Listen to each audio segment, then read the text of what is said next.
You are watching TVC News at 7.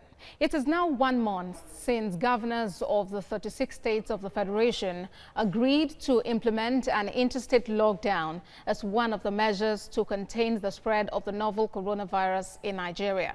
Since then, there has been endless reports of violations from Lagos, Ogun, Ondo, Kaduna, Sokoto to Borno, Anambra, Rivers and Edo. The story is the same. Cross-boundary travels with its attendant concerns. Since formal transportation of persons is restricted, how do those people make this movement? Why exactly has it been impossible for security operatives to enforce a directive ordered by the president? Well, many questions begging for answers. And to discuss this further on the news, we are being joined by our correspondents from different parts of the country. Obiateme George from Bayelsa, Ivy Kanu in Lagos, Jesse Tafida from Borno, and Moyo Thomas from Abuja. Let's begin with you, Moyo, in Abuja, the nation's capital city. It's even raining where you are. What's the situation there? This is the boundary between Abuja and Niger State. And the peculiarity of this particular boundary is that a lot of people that work in Abuja live behind this pillar separates Abuja, the federal capital, the pillar behind me, and the people that are educational services and essential means of services live behind there because of no housing rental. So this has very difficult to observe the interstate lockdown between Abuja and Narawa. The last need to walk during the day and move back. If you can see behind me, there's a traffic gridlock for those that return to Nasarawa State now where they live. So there must be for 8 when the lockdown starts, the curfew starts. All right, let's go to Ivy Kanu in Lagos. Of the 4,971 cases of coronavirus recorded in Nigeria, Lagos accounts for about 2,041. What is the situation in the nation's commercial capital, which shares borders with different states?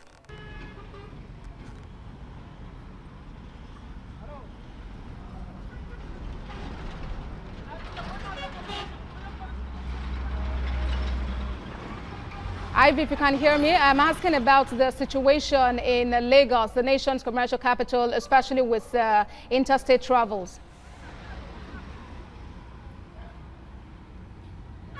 Okay, we are right here from, we are reaching you from Opik area.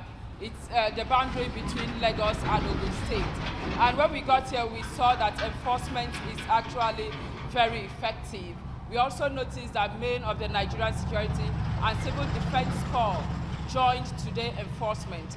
From behind me, you can see that most of the cars, most of the trucks, especially that are coming in, you know, if they are carrying livestock, they are given unrestricted access. But somehow, by my right here, they bring some of these passengers here.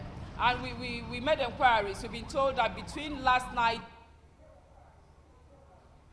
violators have been arrested. Some were hidden inside trucks carrying cows, some trucks carrying rice, and another truck carrying ram. You know, that was. All right, Ivy, we'll get back to you. Let's John Obiateme in Bayelsa. What is the situation in that southern state? Obiateme.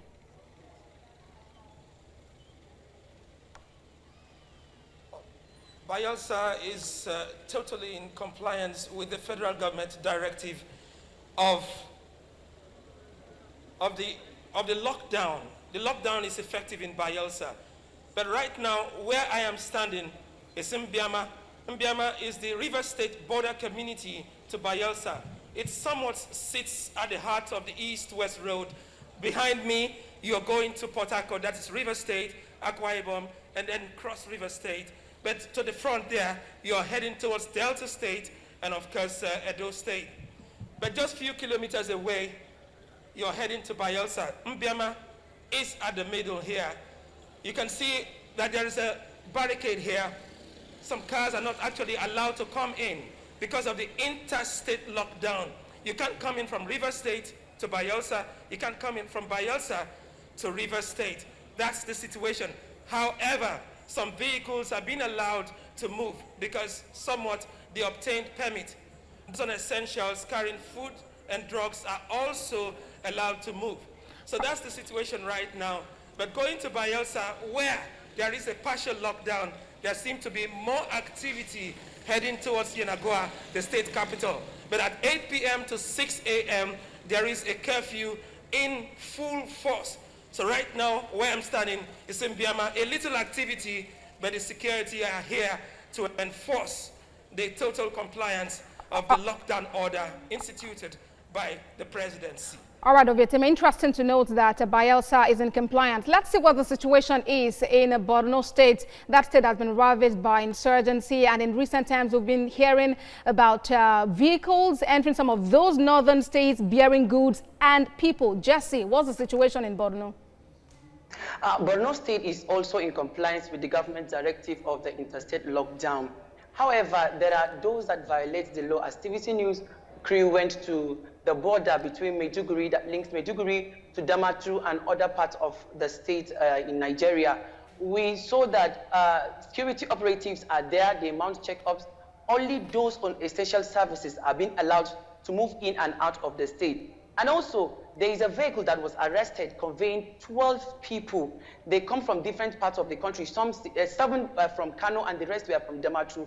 And they told TVC News that they paid 7,000 naira for the driver to convey them inside a vehicle that was carrying fruit into the state. But the security operatives were there. They arrested them and they were quarantined for, they will be quarantined for 14 days. But inside, aside this, we are in total compliance. All right, let's get back to Moyo in Abuja. In all of this, it is not impossible not to find people flouting these orders. How exactly are these violators being disciplined?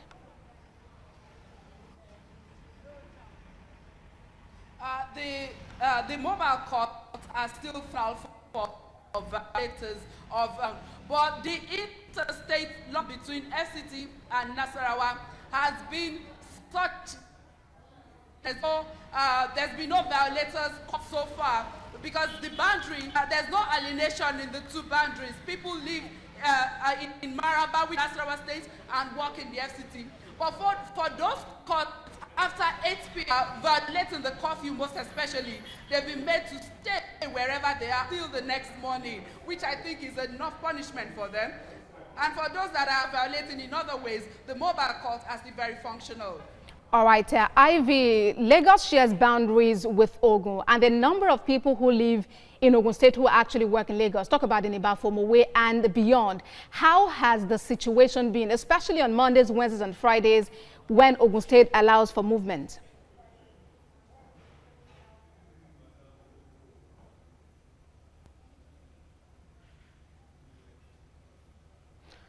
All right, it appears Ivy is up there. We'll try to get back to her, but then let's get to Bayelsa. Ovietime, now that the situation is like this, what is the economy seeming like? Because a whole lot of people are complaining.